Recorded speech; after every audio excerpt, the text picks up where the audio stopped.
नमस्कार दोस्तों, welcome to Unacademy Pathfinder channel. दोस्तों, आज की जो खबर है वो सिर्फ एक क्राइम न्यूज़ नहीं है। ये साउथ एशिया की इंटरनल सिक्योरिटी, माइनॉरिटी राइट्स और इंडिया बांग्लादेश रिलेशंस तीनों को डायरेक्टली इम्पैक्ट कर रही है। आपको पता होगा कि बांग्लादेश में एक हिंदू व्यापारी और अखबार के एडिटर की फिर से दिन दहाड़े गोली मार करके हत्या कर दी गई। सवाल ये नहीं है कि देखिए इसमें किसने किसको मारा, सवाल ये है कि ये बार बार क्यों हो रहा है, और हो रहा है तो हिंदुओं पर ही क्यों हो रहा है। देखिए, ये माइनॉरिटी का क्वेश्चन नहीं है, बांग्लादेश में रह रहे हिंदुओं पर हो रही किलिंग का क्वेश्चन है। और ये भारत से भी क्वेश्चन उठता है कि आप क्या कार्रवाई कर रहे हैं। देखिए, ये आज की खबर है दोस्तों।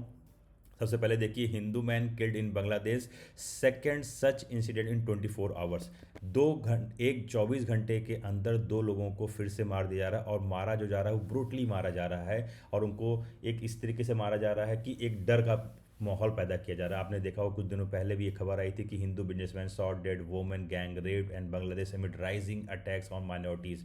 और वहाँ पे लोग जो माइनॉरिटी वाले हैं वो इस तरीके से वहाँ विरोध प्रदर्शन कर रहे हैं कि स्टॉप किलिंग ऑफ हिंदूज़ इन बांग्लादेश, बांग्लादेश में हिंदुओं को पे जो अत्याचार हो रहा है उसको रोका जाए। और आप देखिए, तरह तरह की न्यूज़ और अलग अलग न्यूज़पेपर ने कवर किया है। और ये कल की खबर दोस्तों कि Hindu businessman fatally shot in dead by unidentified man in Bangladesh.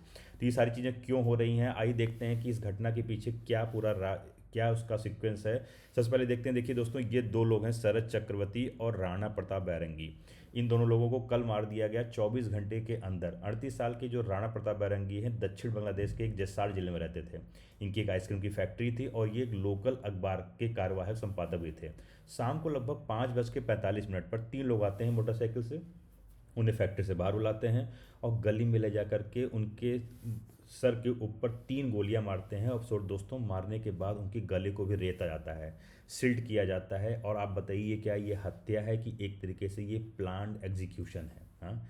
और इस तरीके की हत्याएं राणा प्रताप के साथ हुई और फिर 24 घंटे के अंदर शरद चक्रवर्ती के साथ भी हुई। और दोस्तों, आपको मैं बता दूं, the back to back killing take the toll to 6 Hindus dead in 18 days. और 18 दिन में अभी तक 6 हिंदू लोगों को मार दिया गया है। ये ऑन रिकॉर्ड मैं आपको बता रहा हूँ कि जिनकी रिपोर्ट भी दर्ज हुई है, ऐसे 6 लोगों को मार दिया गया। और इनकी जो मौत हुई है बहुत ही क्रूरता के साथ हुई है।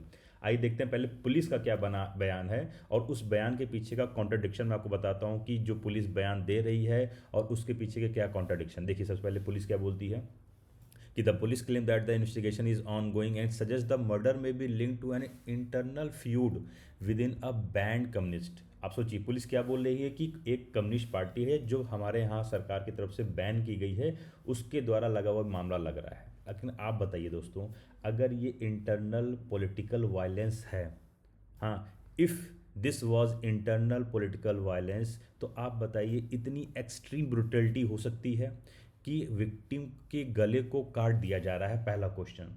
विक्टिम को जलाकर चौराहे पे लटका दिया जा रहा है। दूसरा क्वेश्चन। भीड़ के द्वारा महिलाओं पर रेप किया जा रहा है। तीसरा क्वेश्चन। और बार बार ये हो रहा है, और हो किस पर रहा है? हमारे हिंदू भाई बहनों पर हो रहा है। And why are the victims again and again from the Hindu community? ये मेरा क्वेश्चन है। और आप इस पैटर्न को अगर आप देखोगे तो मैं आपको दिखाना चाहूँगा पिछले 18 से 20 दिनों के बीच क्या हुआ है। आपको सबसे पहले पता होगा दीपू चंद्रदास, जिनके बारे में सबसे पहली घटना सामने आई थी। इनके ऊपर मॉब लिंचिंग हुई। मॉब लिंचिंग के बाद भीड़ ने उनकी पूरी बॉडी को जलाकर चौराहे पर लटका दिया। दूसरा हिंदू भाई मारे गए, अमृत मंडल, भीड़ द्वारा फिर इनकी हत्या। तीसरा देखिए, खोकन चंद्रदास। ये सारी हत्याएं किस तरीके से हो रही, इनको जिंदा जला दिया गया। चौथा देखिए, एक हिंदू महिला, पहले तो उसके साथ गैंग रेप हुआ, फिर इसको ह्यूमिलेट करके उसकी पूरी वीडियो कैप्चर की गई और उसको सर्कुलेट किया गया। कितने भाई, हिंदू भाइयों के घर पर, बहनों के घर पर आग लगा दिया गया। ये कहीं से आपको लग रहा है कि पॉलिटिकल मोटिवेटेड है? नहीं दोस्तों, ये माइनॉरिटी पर सीधा अटैक है। और ये सीधा अटैक माइनॉरिटी पर नहीं है, ये सीधा अटैक हिंदुस्तान के में रह रहे हिंदूवासियों के सेंटिमेंट्स पर है। अब आप ये बताइए, ये कोइंसिडेंस हो सकता है कि ये एक सिस्टमैटिक वल्नरेबिलिटी है? आइए चलते हैं। पहले आपको मैं एक वर्ड बताता हूँ, मॉब जस्टिस जो चल रहा है। उससे पहले अनअकैडमी आपकी यूपीएससी की तैयारी को आसान करने के लिए मंथली करंट अफेयर की magazine, weekly news analysis, NCERT के नोट्स, प्रीवियस ईयर के क्वेश्चंस, करंट अफेयर्स, और साथ में आपको हम प्रोवाइड करा रहे हैं फ्री में प्रीलिम्स मॉक टेस्ट। और अगर आप हमारे इस दिए गए नंबर पर कॉल करते हैं तो हमारे डेडिकेटेड काउंसलर आपकी यूपीएससी की तैयारी को आसान करने के लिए आपकी हेल्प करेंगे।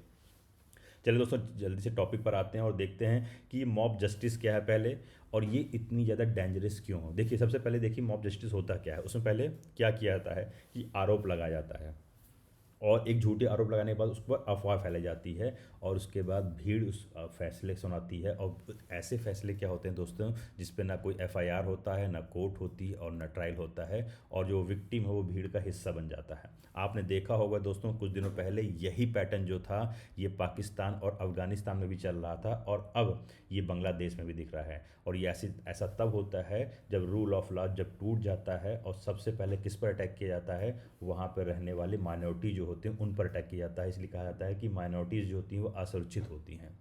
ये सारी चीज़ें दोस्तों आपको पैटर्न में दिखती होंगी, और आप देखते होंगे दोस्तों कि किस तरीके से ये जो पॉलिटिकल ट्रांजिशन होता है जब किसी एक कंट्री पर, और एक एक जो कंट्री है, जो स्टेट है, जब वो वीक होता है, तो वहाँ के जो ये लोकल लोग होते हैं, लोकल एक तरीके से बोल सकते हो कि अलगाववादी या उग्रवादी लोग होते हैं, वो इस तरीके का काम करते हैं। और अभी आप बांग्लादेश में देखेंगे तो सिचुएशन यही है कि बांग्लादेश इस समय एक पॉलिटिकल ट्रांजिशन फेस में है।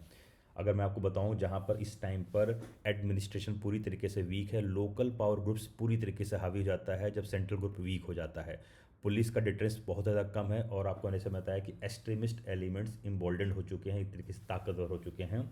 और जब स्टेट कमज़ोर होता है, तो मैंने बोला ना, वायलेंस जो होता है वो नीचे से ऊपर नहीं, वो ऊपर से नीचे फैलता है, टॉप टू बॉटम फैलता है। और ये बहुत ही खतरनाक होता है कि जब वायलेंस ऊपर से नीचे फैलता है, तो इसका सेपरेशन जो सेपरेट होता है ये बहुत तेज़ी से होता है। अगर मैं आपको थोड़ा सा बांग्लादेश की डेमोग्राफी और उसकी साइकोलॉजिकल फियर के बारे में बात करूं, तो आपको पता होकर हैरानी होगी कि जब बांग्लादेश का जो 2022 का सेंसस है, उसमें जो टोटल पॉपुलेशन बांग्लादेश की है, उसमें 8% हिंदू हमारे भाई बहन रहते हैं। मतलब कि अगर मैं आपको अप्रॉक्स बताऊं कि लगभग 17 करोड़, 171 to 175 मिलियंस पॉपुलेशन वहाँ की है, कि 17 करोड़ के लगभग, तो उसमें लगभग 1 करोड़ हमारे हिंदू भाई बहन हैं। अब यहाँ पे दोस्तों देखिए, मैं ये नहीं कह रहा हूँ यहाँ मुद्दा संख्या का नहीं, यहाँ मुद्दा है सिक्योरिटी परसेप्शन का। आज एक आम हिंदू नागरिक है जो वो खुद को सिटीजन नहीं, एक सॉफ्ट टारगेट महसूस कर रहा है। Today an ordinary Hindu citizen does not feel like a citizen but like a soft target. और ये क्यों हो रहा है? पिछले 15 से 20 दिनों आपने पैटर्न देखा है, किस तरीके से वहाँ पे हिंदू भाई बहनों को एक ब्रूटली मारा जा रहा है, और इस तरीके से मर्मर हत्या की जा रही है।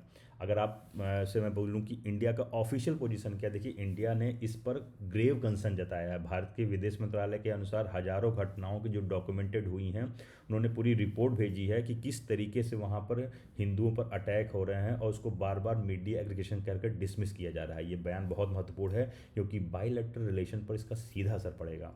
अब आते हैं दोस्तों, देखिए जो वहाँ की जो इंटरिम गवर्नमेंट है और जिसको देख रहे हैं, यूनिस की सरकार जो देख रही है, उनका क्या कहना है। देखिए ये घटनाएं जो मोहम्मद यूनिस की अंतिम सरकार के दौरान हो रही हैं, इस पर सवाल तो उठ रहा है कि क्या सिर्फ सरकार इसकी निंदा ही करेगी, will the govern stop condemnation, और will provide a real protection on ground, या वहाँ पर रहने वाले जो माइनॉरिटीज़ हैं, हिंदू हैं, सिख हैं, ईसाई हैं, इनकी प्रोटेक्शन की भी बात करेगी। और अब इंटरनेशनल कम्युनिटी भी एक्शन देखेगी, ना कि स्टेटमेंट सुनेगी।